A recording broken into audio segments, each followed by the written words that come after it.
Je m'étais sincèrement promis d'éviter de vous accabler avec les histoires de box en campagne et de fournitures ADSL, mais le hasard fait si bien les choses, je veux dire de manière si caricaturale et exemplaire à la fois, que c'est devenu un sketch. Alors, résumé des épisodes précédents, Bouygues était incapable de fournir une vitesse convenable au village, je renvoie leur boîte, je demande une boîte Orange, livraison de la boîte le surlendemain, je demande à Orange si on peut hâter les choses, puisque Bouygues vient de reconstruire et de tester la ligne. Il suffit de me donner un identifiant et de faire un test au central. Ah non, monsieur, me dit une fille au téléphone, il faut 3 semaines de délai pour l'activation. J'explique que je viens de résilier chez Bouygues, que la ligne est bonne, il y a eu un technicien, etc. Réponse de la fille, qui n'a rien compris, vous souhaitez résilier, c'est ça? Non, c'est pas ça, madame. Là-dessus, je reçois les identifiants, le numéro par lettre, le lendemain, j'essaye, rien. On me dit, c'est normal, le technicien doit passer dans une semaine pour activer la ligne. Le lendemain, coup de fil d'Orange. Monsieur, nous venons de nous apercevoir que le déplacement d'un technicien n'est pas nécessaire pour votre ligne, puisque le précédent opérateur l'avait fait. En plus, vous économisez 69 € si vous annulez le rendez-vous et si vous nous autorisez à activer la ligne en direct du central. Parfait, leur dis-je, mais je précise que je me suis tué à vous expliquer ça à vos services depuis le début. Alors, plein d'espoir, vous allumez votre boîte le lendemain. Connexion au réseau Orange dans moins d'une minute, dit le message. Au bout d'une minute, un autre message, encore un petit instant SVP. Le petit instant va durer 7 jours. Et là, je reçois une deuxième fois, par la poste, le contrat, les identifiants France Télécom Orange, que je m'apprête donc à jeter au panier. Mais quand même, par acquis de conscience, je vérifie le numéro de dossier. Eh bien, il s'agit bien d'un deuxième dossier, d'un deuxième contrat, pour la même personne, à la même adresse, avec un autre jeu d'identifiants et un autre numéro de téléphone. Alors vous essayez d'appeler le service concerné, il est 8h moins 10, on vous demande de taper étoile, votre numéro, etc.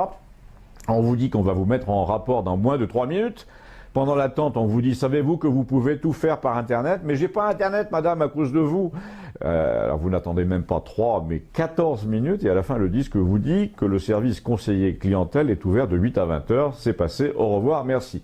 Et là, dans la pénombre au fond de la pièce, votre boîte continue à dire « Encore un petit instant, s'il vous plaît ». Là, vous arrachez le fil de la box, et le lendemain, une nouvelle fille que vous avez au téléphone, toujours au lourd accent, vous demande dans un français approximatif votre numéro de ligne.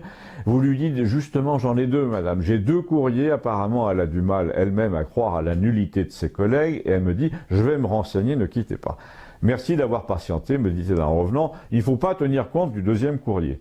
Ben ça, je m'en doutais bien, mais lequel? Celui sur la ligne qui s'achève par 1605 ou l'autre? Donc je peux compter que ce sera activé pour moi au central comme prévu, parce qu'elle me donne une ligne qui est valide par rapport à l'autre. Non, je vois sur le dossier, me dit-elle, que c'est annulé. Mais quoi annulé? La visite du technicien pour l'activation. Mais on m'a téléphoné il y a une semaine qu'elle n'était pas nécessaire. Ah, c'est pas notre service qui vous a téléphoné. Alors moi, ce que je vois, c'est que l'activation a été annulée.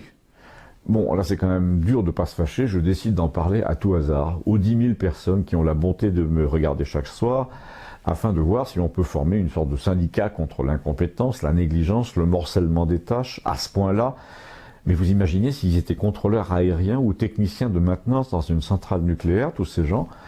Il y a toutefois une chose qui ne devrait pas être négligée, c'est qu'une telle cascade d'erreurs, ce qu'on pourrait appeler des incivilités administratives dans une population donnée, provoque toujours à terme une réaction en chaîne.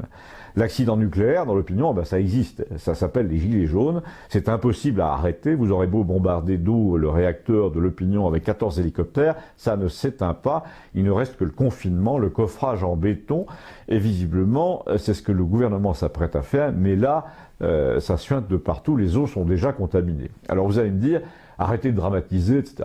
Je ne dramatise pas, j'explique, et ce que vous ne voyez pas, c'est la détresse, la colère, l'exaspération des gens à qui on dit d'un côté, vous n'avez pas le choix, vous devez déclarer en ligne vos revenus, et de l'autre, qui sont confrontés à ce genre de pataugeage généralisé, parce qu'attention, la prochaine étape de tout ça, c'est le vote par Internet. Et quand vous voyez comment ça marche déjà, vous avez l'impression qu'on peut s'inquiéter légitimement pour la démocratie.